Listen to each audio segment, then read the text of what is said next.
What's up, everyone? This is Aaron from Studio 3B. You know, it's been a while since I've made a video for you guys for this channel. And listen, I just want to tell you some of the things I've been up to.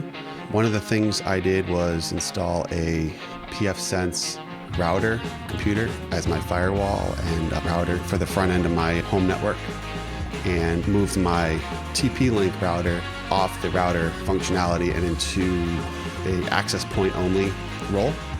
And now I have different subnets for workstations, Internet of Things, and my public DMZ servers. Okay, so I'm gonna bring up my browser. So here you can see this is my local router. As you can see, I'm using the 10.0.0.1 IP address for the router gateway. And this is my LAN network.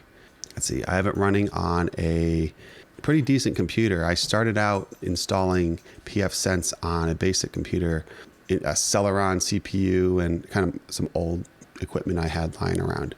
It was all good and all, but when it came time to running my VPN, which I also set up, I did not have any of the AES NI crypto features on the CPU that I was running. So I decided to take this better CPU, which is I believe it's a Xeon. Let me see. No, it's an i7 core 3820 CPU, and it has some crypto features on it, and it's kind of a beast of a computer for pfSense. Another feature about this is the box is able to hold multiple Ethernet adapters, so that I played that as an advantage. You know, I'm using like hardly any of my CPU, like 0% right now, and very little memory. I have like 20 gigs of memory in the thing. It was a workstation, so I just kind of converted it to a gateway, and it's pretty much overkill. Good. Anyway, so my WAN, sorry if I'm probably not supposed to show you my IP address, but LAN is everything like workstation, like computers and stuff go through the LAN port. This is on the 10.0 subnet. Internet of Things, IoT, is my Wi-Fi network, and that is on the 10.100 subnet. I had servers. I have a nice Plex server and Rune installed on a nice PowerEdge server. Kind of older equipment, but it's still pretty nice for what it does. And I had it on its own subnet, but I'll explain later. But it wouldn't play nice with Rune, in the sense that when I was using my Windows computer, the devices on the Windows computer were not seen by my Rune core. So I had to put them on the same subnet. So basically my server is now sitting on the LAN subnet. And my DMZ is public facing. I put a completely different subnet on that. And I have different rules on the firewall for that guy. I wanted to lock that down, but I do have some WordPress websites hosted, such as studio3b.rocks. All right, so that's the overall dashboard. If I go to my interfaces, you can see that I originally I had done VLANs, and I got a managed switch to do this, and it was kind of a confusing headache, and it didn't really work the way I intended, mostly because I just didn't know enough to make it work properly. I got it to work, but there's some glitches here and there, and it was just kind of a headache. So I cleared the managed switch almost back to stock settings, and now I'm using separate ports altogether on the computer. So EM3, EM0, EM1, EM2, EM4, those are all different ports on the computer. And I could show you the back of my computer. So yeah, no VLANs anymore. And so Firewall. So this is my server. I gave it an alias, and it's no longer on this IP address, so that doesn't work anymore. Spider is my web server. And I have a private networks RFC 1918. This is basically to say all private networks. So this is what I use for my DMZ to filter out some traffic. I have DHCP servers set up for the LAN. Actually, for all of them. I did turn off the server one because I'm not using servers anymore. And DMZ, yeah, it just has a different range. I basically go from 100 to 200.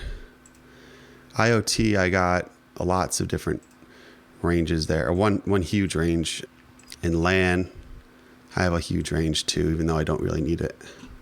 Firewall rules, I have LAN and IoT pretty much open to everything, almost. IoT, I'm blocking the firewall.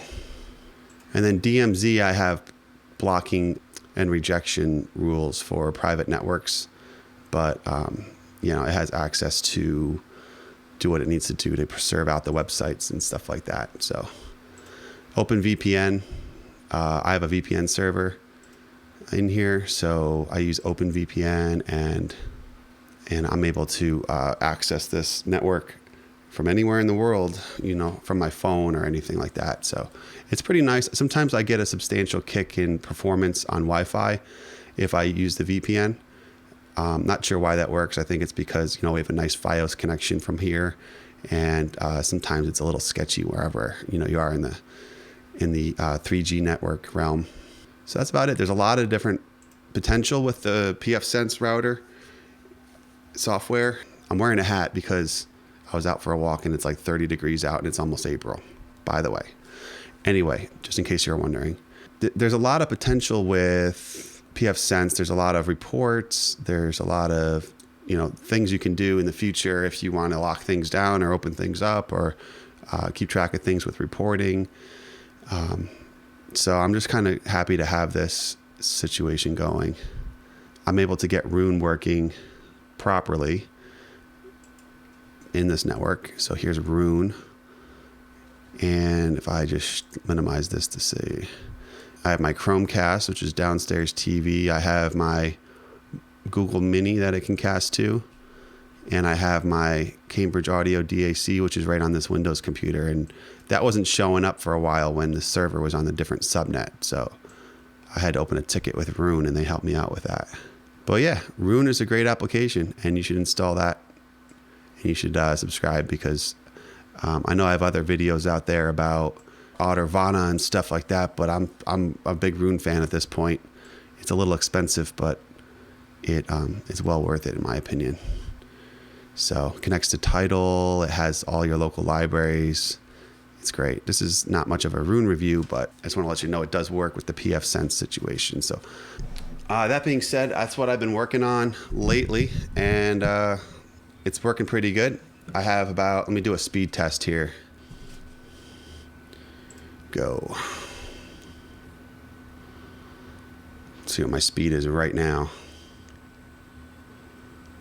It's like typical. I got about 500 down and somewhere around 500 to 600 up we'll usually get.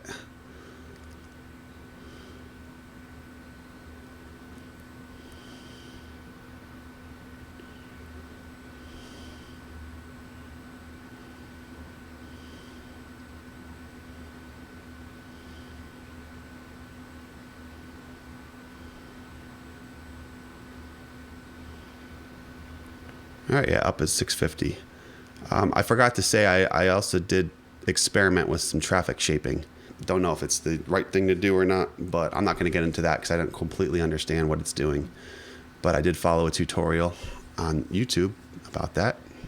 So there's a lot of good help out there for people with pfSense on YouTube. This is not a tutorial at all. I'm just sharing with you what I've been working on. So hey guys, if you like this video, click the like button, and if you have any questions or if you just want to comment about pfSense and how it applies to you, please leave a comment in the below comments and just subscribe to my channel. I'll come out with new content, I promise. Sometimes it takes me forever to get to it, but sometimes people get busy, so it's worth the wait. Let's go. All right, thanks guys. Talk to you later. Bye.